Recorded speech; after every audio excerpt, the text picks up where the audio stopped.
என்னது இன்னும் போய் சல்கரை அடித்து அதுலேருந்து சல்கரை எடுத்துக்கிட்டீங்களா? அப்போ இந்த வீடியோ உங்களுக்காண்டி காய்ஸ். நான் தான் உங்கள் அல்ட்ரா ஸ்மைலி கேமிங். நம்ம மைன்கிராஃப்டில் ஃபார்ம் மெக்கானிசம் பார்ட் 2 வீடியோ. எல்லாரும் அதுக்கு முன்னாடி like, share, comment, subscribe, follow பண்ணிடுங்க. ஏன்னா நம்ம சேனலில் நிறையா வீடியோ வரும். சரி, இப்போ சல்கர் ஃபார்மை பற்றி தான் பார்க்க போகிறோம். இந்த இதில் பெட்ராக் வெர்ஷன் தனியாக இல்லை, Petrarch version, Java version, Petrarch versus Java அப்படி நான் கம்பேர் பண்ணி சொல்ல.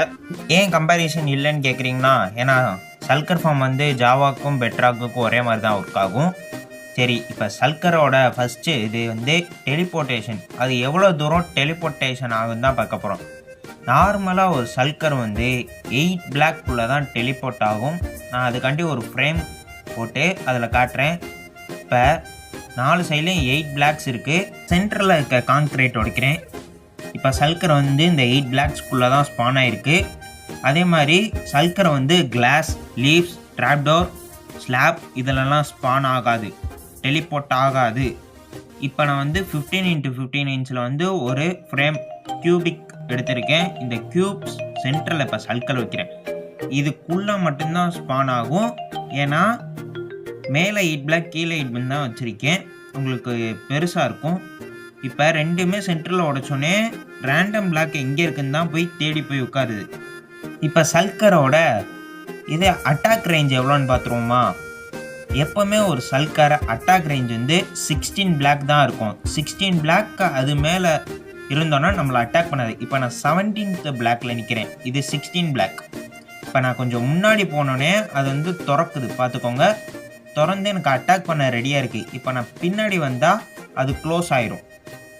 நான் திரும்பி இப்போ முன்னாடி போய் நிற்கிறேன். எனக்கு வந்து துப்பிடுச்சு. இதை வந்து நம்ம ஈஸியாக கையில் உடச்சிடலாம்.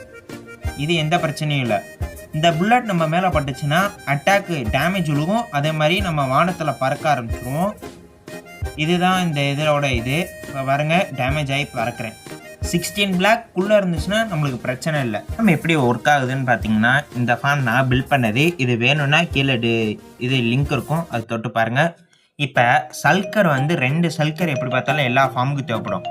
இப்போ சல்கர் வந்து அதுவே அதை வந்து அடிச்சுக்கிட்டால் மட்டும்தான், அதுவே அதுக்கு டேமேஜ் கொடுத்தா மட்டும்தான் சல்கர் வந்து சாகும்.